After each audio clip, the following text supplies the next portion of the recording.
सनातन दिव्यता में आपका स्वागत है और मैं हूं पदम गुप्ता। एकादश रुद्र की श्रृंखला में शैवगम के 10वें रुद्र का नाम कपाली है। पद्म पुराण के अनुसार एक बार भगवान कृपाली ब्रह्मा के यज्ञ में कपाल धारण करके गए, जिसके कारण उन्हें यज्ञ के प्रवेश द्वार पर ही रोक दिया गया। उसके बाद भगवान कपाली रुद्र ने अपने अनंत प्रभाव का दर्शन कराया। फिर सब लोगों ने उनसे क्षमा मांगी और यज्ञ में उन्हें ब्रह्मा के उत्तर में बहुमान का स्थान प्रदान किया। ऐसी कथा है कि इन्होंने एक बार ब्रह्मा को दंड देने के लिए उनका 5वां मस्तक काट लिया था। कपाल धारण करने के कारण ही 10वें रुद्र को कपाली कहा जाता है। इस रूप में भगवान रुद्र ने क्रोधित होकर दक्ष यज्ञ को विध्वंस किया था। एक बार प्रयागराज में मुनियों का एक महान समागम हुआ। उसमें ब्रह्मा के साथ सभी देवता सम्मिलित हुए। भगवान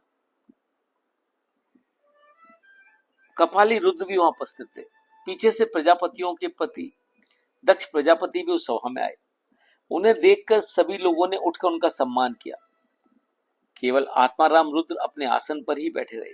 दामाद को अभिवादन न करते देखकर दक्ष क्रोधित हो गए और रुद्र को अनेक दुर्वचन कहने के साथ उनको यज्ञ में भाग न मिलने का शाप दिया तथा सभा से उठकर चल दिए। बाद में रुद्र को अपमानित करने के उद्देश्य से उन्होंने कनखल में एक विराट यज्ञ का आयोजन किया था।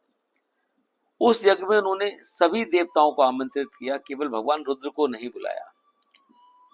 रुद्र पत्नी सती ने जब यज्ञ का वृतांत सुना तो बिना बुलाए ही पिता के यज्ञ में जाने के लिए भगवान रुद्र से अनुमति मांगी।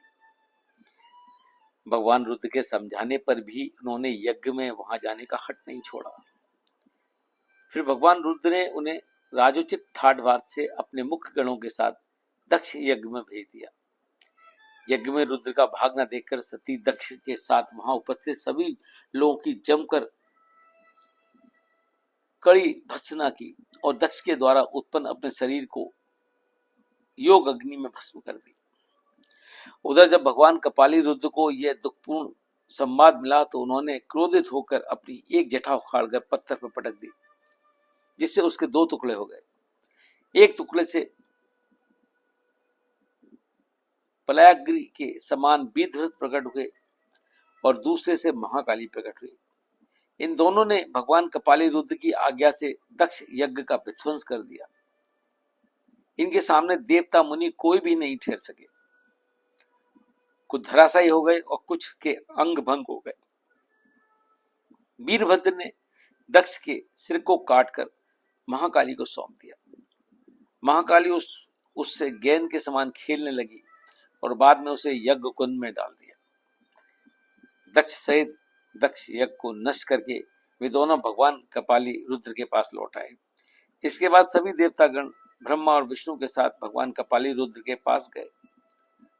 सब लोगों ने हाथ जोड़कर कपाली रुद्र की स्तुति की तथा दक्ष के अपराध को क्षमा करके उसे जीवन दान देने की और यज्ञ को पूर्ण कराने की प्रार्थना की। भगवान कपाली ने प्रसन्न होकर दक्ष के सिर की जगह बकरे का सिर जोड़कर उसके यज्ञ को पूर्ण करा दिया। कपाली रुद्र के आदि भौतिक स्वरूप को पावक कहा जाता है। तो ये थे रुद्र कपाली। भगवान रुद्र के 11वें स्वरूप का नाम भव है। इसकी चर्चा करेंगे हम अगले अंक में। हरे कृष्णा।